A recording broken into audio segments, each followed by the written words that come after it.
بسم اللہ الرحمن الرحیم۔ السلام علیکم۔ اسلامک ساز سوال میں آپ سبھی کا استقبال ہے۔ سوال نمبر 1، ویلنٹائن ڈے کیا ہے؟ کیا اسے منانا جائز ہے؟ جواب، سب سے پہلے تو یہ جاننا ضروری ہے کہ اس کی شروعات کب اور کیسے ہوئی۔ اس کی کوئی صحیح لکھت یا دلیل تو نہیں ملتی، لیکن کچھ کہانیاں ہیں، جن میں ایک کہانی ہے 270 عیسوی کی، یعنی آخری نبی صلی اللہ علیہ وسلم کے تشریف لانے سے بھی پہلے کی، جب عیسائی مذہب تیزی سے پھیل رہا تھا، کیونکہ اس وقت حضرت عیسیٰ علیہ السلام کے ماننے والوں کی تعداد بہت زیادہ تھی۔ روم اس وقت کا سپر پاور دیش مانا جاتا تھا۔ روم میں ہر سال 15 فروری کو ایک فیسٹیول یعنی تہوار منایا جاتا تھا، جس میں وہ اپنے معبود یعنی خداؤں کو تحفے اور نذرانے پیش کر کے اپنا پیار جتاتے تھے۔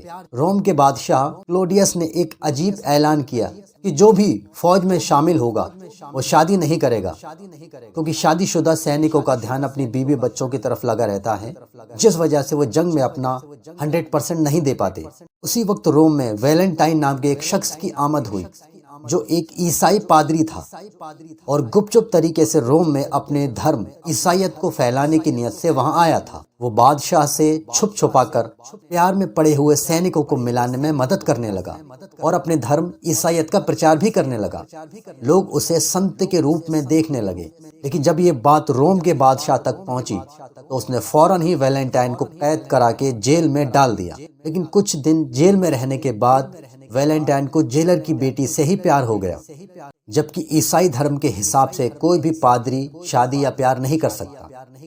یہ بہت برا مانا جاتا ہے۔ جب یہ بات بادشاہ تک پہنچی، اس نے ویلنٹائن کے آگے ایک شرط رکھی کہ اگر وہ عیسائی دھرم چھوڑ دے تو اس کی شادی جیلر کی بیٹی سے کرا دی جائے گی، لیکن اس نے انکار کر دیا۔ وہ 14 فروری کا دن تھا۔ تب غصے میں آ کر روم کے بادشاہ نے اسے 14 فروری کی رات قتل کر دیا۔ اگلے دن یعنی 15 فروری کو روم میں اپنے معبودوں سے پیار جتانے کا فیسٹیول تھا ہی۔ ویلنٹائن سے پربھاوت کچھ لوگوں نے اسے پیار کرنے والوں کے دن کے روپ میں منانا شروع کر دیا، اور کچھ سالوں کے بعد جب روم میں عیسائی دھرم پھیل گیا تب اس پرتھا نے زور پکڑ لیا۔ روم میں 15 فروری کو جو فیسٹیول منایا جاتا تھا، ان میں کنوارے لڑکے اور کنواری لڑکیاں نام لکھ کر چٹھیاں بھی ڈالتے تھے۔ لڑکا جس لڑکی کے نام کی چٹھی اٹھا لیتا، اگلے سال 15 فروری تک دونوں بنا شادی کیے ایک ساتھ ریلیشن شپ میں رہ سکتے تھے، اور اسے اپنے معبودوں کا آشیرواد اور پیار مانا جاتا تھا۔ کچھ سالوں کے بعد عیسائیوں نے اس پرتھا کو بند کرا دیا، کیونکہ یہ عیسائی دھرم کے حساب سے بھی بے حد غلط ہی تھا۔ اس کے بعد سن 1700 میں یہ پرتھا الگ الگ نام سے ایک بار پھر سے شروع ہوئی، لیکن اس بار اسے ویلنٹائن کی موت والے دن یعنی 14 فروری کو منایا جانے لگا۔ کبھی اپنے خداؤں سے پیار کرنے کا دن، کبھی محبت کا دن یعنی اپنے ماں باپ، بھائی بہن اور چاہنے والوں سے پیار کرنے کا دن، اور دھیرے دھیرے اس نے عاشقی کے دن کا روپ لے لیا، اور پرپوز ڈے، روز ڈے اور کس ڈے نام کے ڈھیر سارے دن بنا کر تیار کر لیے۔ آج یہ برائی پوری دنیا میں پاؤں پسار چکی ہے۔ ہر سال نہ جانے کتنی بہن اور بیٹیاں 14 فروری کو اپنی عصمت کو ایک گلاب یا صرف ایک چاکلیٹ کے بدلے میں لٹا دیتی ہیں، حالانکہ اسلام میں یہ سب حرام ہے۔ مگر افسوس کی بات تو یہ ہے کہ ہمارے مسلمان بھائی بہن بھی اس گناہ سے محفوظ نہیں رہے۔ سینکڑوں مسلمان مرد اور عورتیں بھی اس خبیث اور واہیات چلن کا شکار بن رہے ہیں۔ اسلام نے نکاح کو آسان بنایا ہے تاکہ مسلمان بے حیائی اور زنا جیسے گناہ سے بچ سکیں، لیکن غیر مسلمانوں کی طرح آج مسلمان بھی بغیر نکاح کے ایک دوسرے کے ساتھ ڈیٹ پر جا رہے ہیں، اور وہ سب کر رہے ہیں جو انہیں نکاح کے بعد کرنا چاہیے۔ اسلام محبت کے خلاف نہیں ہے، لیکن محبت صحیح دشا یعنی ڈائریکشن میں ہونی چاہیے۔ اللہ نے قرآن میں حضرت یوسف علیہ السلام اور زلیخا کا پورا قصہ بیان کیا ہے۔ جب تک زلیخا کی محبت غلط ڈائریکشن میں تھی، تب تک حضرت یوسف علیہ السلام اسے حاصل نہ ہو سکے، لیکن جیسے ہی اس کی محبت صحیح دشا میں آئی، اس نے اللہ سے معافی مانگی اور اپنی محبت طلب کی، اور اللہ نے زلیخا کا نکاح حضرت یوسف علیہ السلام سے کرا دیا۔ اے اسلام کی شہزادیوں، خدا کے لیے شرم کرو۔ جسے تم پیار سمجھ رہی ہو وہ پیار نہیں، ہوس ہے۔ اگر کوئی مرد تمہیں سچا پیار کرتا ہے تو نکاح کے لیے زور ڈالے گا۔ عیاشی کے لیے زور ڈالنے والا تمہارا ساتھ اگلی 14 فروری تک بھی نہیں دے پائے گا۔ لیکن اگر تمہیں اپنی عصمت گنوانے کے بعد یہ ہوش آیا تو اللہ کی بارگاہ ہمیں کیا جواب دو گی؟ خدا کے لیے اپنے والدین یعنی ماں باپ کی عزت کو روند کر ایسے گناہ کی دلدل میں خود کو نہ گراؤ، اور اگر کسی مسلمان بھائی یا بہن سے ایسا کوئی گناہ ہو بھی گیا ہے تو سچے دل سے اللہ سے توبہ کر لو، بے شک اللہ بہت بڑا رحیم ہے۔ سوال نمبر 2، عبادت کیا ہے؟ جواب، عبادت کا مطلب ہے اللہ کی رضا کے لیے اس کے حکم کے مطابق عمل کرنا، اللہ کی تعریف اور بڑائی بیان کرنا اور اس کے آگے جھکنا۔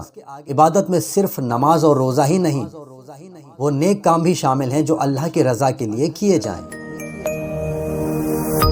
سوال نمبر 3، تکبیر تحریمہ کیا ہوتی ہے؟ جواب، جب مسلمان نماز کے لیے مصلی پر کھڑے ہوتے ہیں اور دونوں ہاتھ کان کی لو تک اٹھا کر اللہ اکبر پڑھتے ہیں، اسی کو تکبیر تحریمہ کہا جاتا ہے۔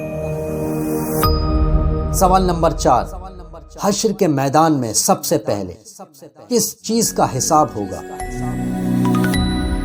جواب، نماز کا۔ ایک انسان کے لیے اسلام میں داخل ہونے کے بعد جو سب سے پہلا فرض ہے وہ ہے نماز۔ اللہ کے رسول صلی اللہ علیہ وسلم نے نماز کو اپنی آنکھوں کی ٹھنڈک بتایا ہے۔ حشر کے میدان میں جب تمام انسانوں کا حساب کتاب ہوگا تو اللہ ان سے سب سے پہلا سوال نماز کو لے کر ہی کرے گا۔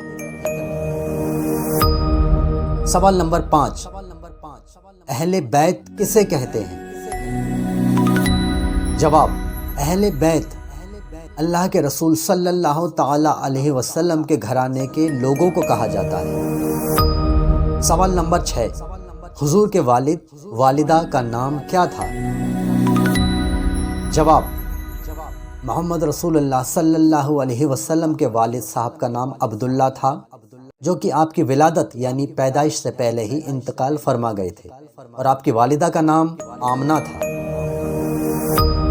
سوال نمبر 7، مال غنیمت کسے کہتے ہیں؟ جواب، اسلام کے لیے لڑی جانے والی جنگ میں دشمنوں کا وہ مال جو دشمن سے جنگ میں فتح ملنے کے بعد مسلمانوں کے قبضے میں آتا تھا، اسی کو مال غنیمت کہا جاتا ہے۔ سبھی حضرات ویڈیو کو لائک، شیئر، کمنٹس اور چینل کو سبسکرائب ضرور کریں تاکہ اسی طرح کی ویڈیو ہم آگے بھی آپ لوگوں تک پہنچاتے رہیں۔ اللہ تمام مسلمانوں کو علم دین سیکھنے، سکھانے اور اس پہ عمل کرنے کی توفیق عطا فرمائے، آمین۔